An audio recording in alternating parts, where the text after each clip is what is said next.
asontomoshauri turi muZimbabwe aiwa zvinombobva kupi chii zvinenge zvichiitika. Noda kuti the Ministry for Information Publicity and Broadcasting yemunyika yeZimbabwe inoposta mission statement yeSADC aiwa yataona kuti yabva yavabata inovasunga according to Zimbabwe situation inoitika munyika yeZimbabwe. Yataona kuti aiwa they are not complying to the mission statement yeSADC. Ataona kuti Zimbabwe inoramba ichingoflowa hand in hand neSADC. Sandapinda mumashoko abuditsiwa sekunyuka kwaitiwa uye nekutogwa kwaito paindo yeSADC noti pa subscribe like otina on the bell icon. Noti pina ndona vanonyora vachiti SADC mission statement provide strategic expertise and coordinate the harmonization of policies and strategize to accelerate regional integration and sustainable development.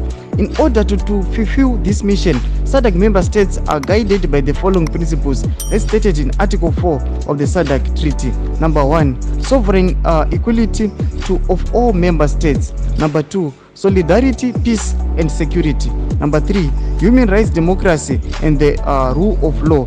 Number 4, equity, balance and mutual benefit. Number 5, peaceful settlement of disputes. Satukona kuti pama criteria ese ari 5 aya loti mupumanya kuma analyze kuti aiwa muZimbabwe ari kufulfilliwa here. Notona kuti this information ya postwa ne the Zimbabwe Information Publicity and Broadcasting vachiti panofana pane solidarity, peace and security kuti irimo here munyika yeZimbabwe. Ma human rights, democracy and the rule of law, is it being executed munyika yeZimbabwe? Vauntaura pamusoro pe equity, balance, mutual benefit and the peaceful settlement of disputes. Kuti munyika yeZimbabwe zviri kufulfilliwa here? All these criteria are they being fulfilled? Achimbotudze mafundo enyu kuti this ministry ana kuyeka zvifura mugumbo here kuti vanova vachiposta zvinhu zviri against them. Aiwa pine comment section medu mbotudza mafundo enyu. Musangana kusubscribe, kulike, chimutena on the bell icon.